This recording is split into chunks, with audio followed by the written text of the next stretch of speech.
Hey everyone, it's Naosyth. It's been a while since I did a base video, so I figured I'd do one for my new base. It's on a PvP server, and it's not on Feed the Beast anymore. We're just on Bucket with factions installed. So this base has been probably like 2 months in the making now, and it's all made completely legit. So I'm going to go through everything we've got so far and explain the pros and cons of what we did and just kind of give you a general idea of our new base. So right now we're in the main floor. It's our automatic sorting room. We call it the ASS for short. And it's loosely based on the sorting system on the ZipCrowd server, but it's different as well. So since it's on Bucket, we get a lot of items that fail to get sorted because of lag and stuff, and they come out right here. And each item, it has, I don't know why there's stone in there. They have 3 chests, and they fill from the bottom up. And if I go back here, I can demonstrate how it works. We have the water stream with the ender chests for alignment like on the ZipCrowd server. Our actual sorting things here are pretty similar but slightly different. And we have bowls as well, but we don't have a good experience farm, so we couldn't rename them or anything to make it bowl proof. But it works pretty well. It gets most items. It maybe misses like 5 or 10% of the items that go through, and they just end it back there and we put them back through. So it's not a huge issue. Then continuing over this way, we have our industrial furnace, which is actually underneath the floor. We put our stuff we want to cook in here, so like iron ore or something. We can put fuel in here, and then everything comes out right here. And there's 15 furnaces in it. I can show the behind the scenes part of that in a little bit. But first, let's go up here, where we have our automatic farms. We've got water canals here to move it into the sorting system. And up here, we have, those cows are temporary, but over here we have Sugarcane farm and Melon farm. I forget which, or who came up with this Sugarcane farm design. I think it was Mumbo. I'll try to put a link in the description if I remember, but I probably won't. I'm pretty sure it was Mumbo's design though.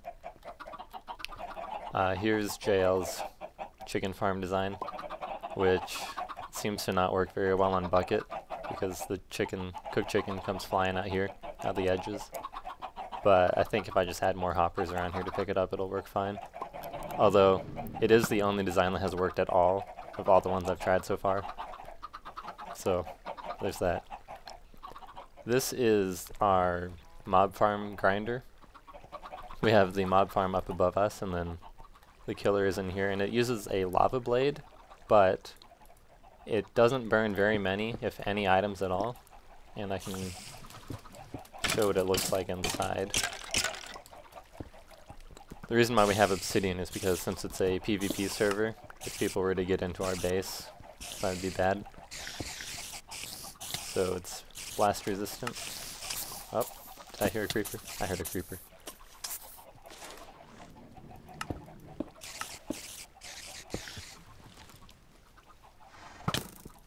Well, kind of hard to demonstrate it with all these mobs. Maybe I can block it off.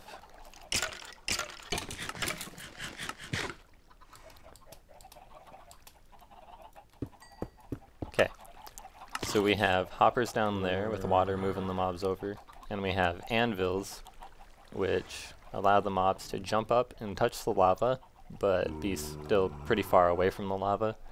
So I think like 100% of the time, or at least very close to 100%, the items just fall in the water and get picked up. And I tried ender chests as well, but those were extremely slow at killing the mobs. Using anvils was a lot faster. Hopefully I can release this without getting killed.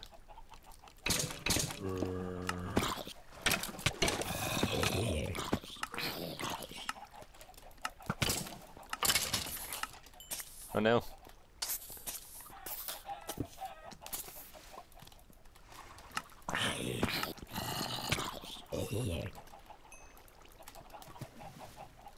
No. Don't blow up. Oh, that was close.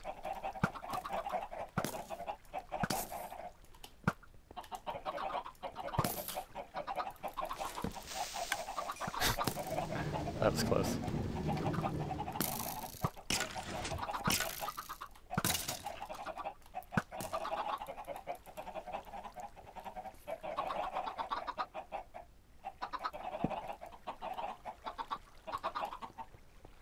Okay. So that is the mob farm. And I'll finish sealing that up in a little bit. Now we can go downstairs a little ways and show the rest of the base.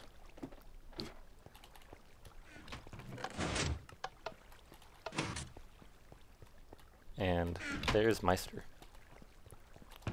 He just made a blaze farm. So, although I probably shouldn't have said that because now everyone on my server is going to know. Oh well. You heard nothing. So down here we have our skeleton farm. We can turn it on and off with this lever. The cool thing about this is they will fall down in here and land on this pressure plate. And then when I push this button, it'll weaken them with lava and then block it off and not let any unweakened ones come in here until all the ones in here are dead. And I could demonstrate that if any of them would hurry up and get here. We have our super high-tech automatic anvil replacer. It's just a stack of anvils. And some enchanted books, music.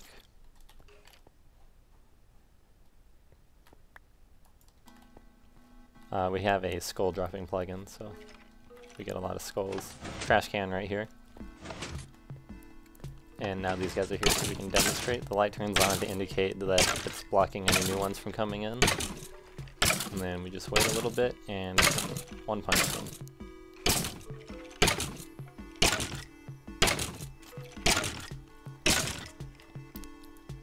And there we go. Light turns off and new ones can come in.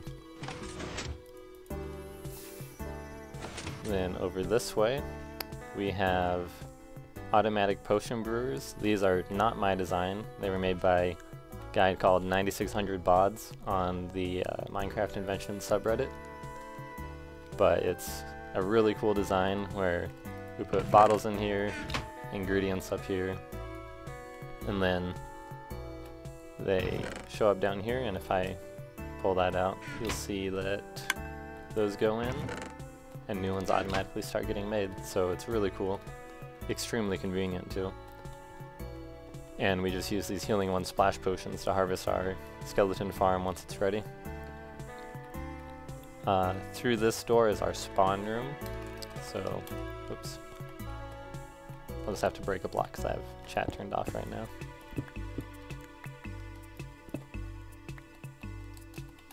But in here we have some trophies, and a dragon egg, beacon, and this airlock, so if anyone were to get in there that we didn't want, we could smush them. Or we can just go through like this.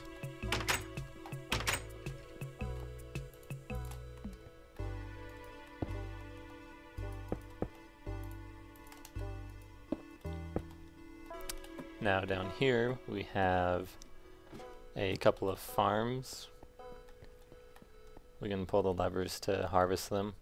I'm not going to do that though because I don't want to replant. This right here is Cube Hamster's Smoothstone Generator. And over here we have a snow farm. And it's got hopper carts underneath to pick up all the snowballs and then they get put in here automatically.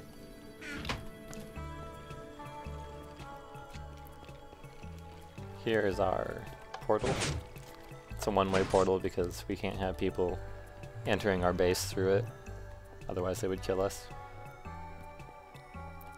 And lastly down here is the basement, where we just have a lot of space to build whatever, test designs or build something that needs a lot of room.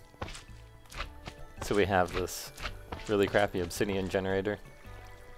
It tends to leak when we activate it, and it's very dangerous, but it works. Makes one stack at a time. With a efficiency 5 pick, it takes, I think, 2.5 seconds to mine it, each block, roughly. So, pretty useful. And we're using that to put a obsidian cube around our entire base, which is exactly 3x3 chunks with a water wall on the outside. So it's very blast proof. Now I'm going to go out the top and I can show you the mob farm and the defensive wall. Every point on our wall is at least 2 blocks thick. We're still working on getting obsidian all over the outside, but we're about 30% done, I think. And that was just after 1 day's worth of work, so it shouldn't be that hard.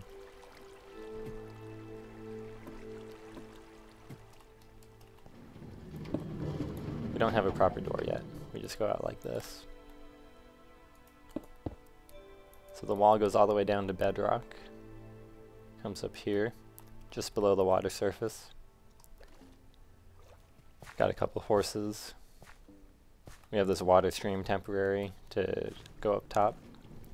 So I'll swim up that and show you what it's like up there. It's like not the most high-tech mob farm design, but it's really cheap and it actually works very well. On our top floor we had that minecart rail that went around the whole floor, and we sit in that while we're AFK, and it just keeps the loaded chunks cycling around us so that any mobs that get stuck in the edge chunks are able to despawn, and it just keeps the spawn rate going so that we get fresh spawns in here all the time. And going in here will probably be a very bad idea.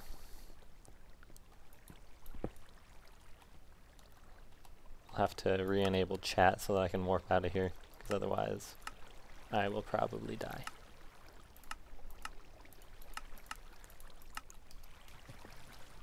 So we have these 7x7 platforms. Mobs just walk off and fall down. Then we have tunnels down here that bring them to a central drop point. And since I'm standing here, there aren't that many spawning.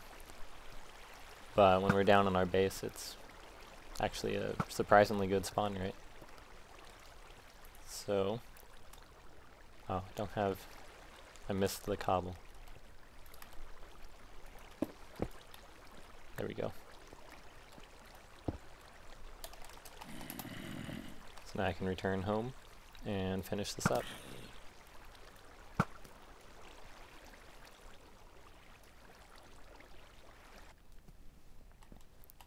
Oh yeah, and also we have a peephole right here, so if our base was ever invaded, we could look and see if they were camping our door from the safety of here. And also, I forgot to show the industrial furnace, the inside of it.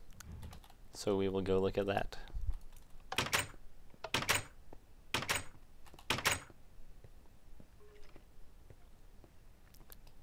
So right through here we have a hidden door. It's really difficult to activate. But there's a, there we go, lever behind that corner stair. So if we come back here, we can access some of the wiring. This is part of the skeleton farm. And over here we have the industrial furnace. This is Tango Tech's design. Pretty much exactly. We don't have the little status light indicator, but we didn't need it. So 15 furnaces, evenly distributed. It's an extremely nice thing to have because it makes smelting so much faster. And all the drops just come out into this item elevator and go up, and we're able to collect them. So that's everything we've got in the space so far. It's been a lot of work, but whoops. Definitely our best base so far. And that door is terrible. So that's pretty much it. Thank you for watching, and I will see you next time.